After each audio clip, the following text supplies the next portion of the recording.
รักจ้าอย่าเพิ่งน้อยใจ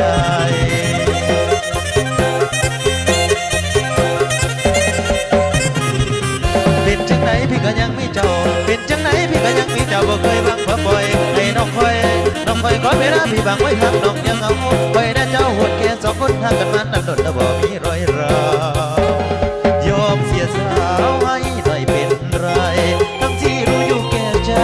ว่าพี่มีเมียแล้วยังอุตส่าห์ให้โอกาสแล้วเสื่อมสมแล้วรถรักไม่จากความคืนนอนหัวใจโศกเศร้าคิดถึงเจ้าตอนกอดเมียกอดลูกเลิกเสื่อมด้วยความพันผูกรักเมียรักลูกแล้วยังเป็นห่วงเธอ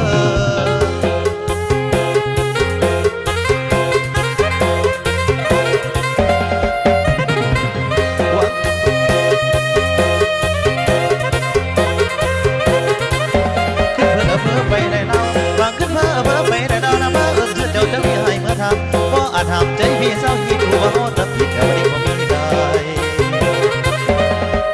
วันใดถ้าโอกาสมีพี่จะรีบไปทันได้จะไปกอดหอมน้องให้ชื่นใจตำแหน่งงานใดก็เมียพี่เหมือนกันความสำคัญสองเราอย่ากลัวใครว่าสัวก็สั่งเขาสาวานรอพี่หน่อยอย่าถือว่าทรมานอย่าต้องการตะวันอย่าน้อยใจเป็นจังไหนเธอเป็นเมียอายเป็นจังไหนเธอเป็นเมียอายบ่หมายบังปะปล่อยอดทนเด้อผู้หน่อยเห็นใจอายแน่นอนพี่ก็รอพี่ก็รอเธอจอบเลยลงมา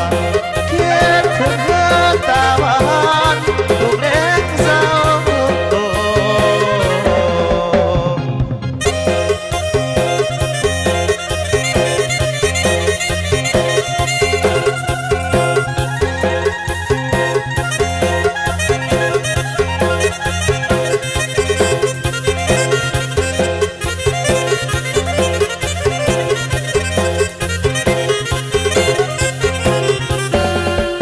วันไร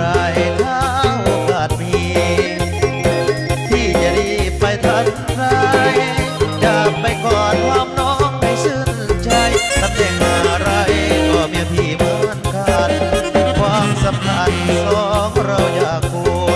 ใครว่าสัวก็สั่งเขาสาวานรอพี่หน่อยอย่าถือว่าทรมานอย่าต้องการตะวันอย่าน้อยใจเป็นจังไหนเธอเป็นเมียอายเป็นจังไหนเธอเป็นเมียอายบ่หมายบังก็ปล่อยอดทนเด้อผู้หน่อยเห็นใจอายแน่นอนพี่ก็รอพี่ก็รอเธอจอบเลยน้องบ้านเขียนถึง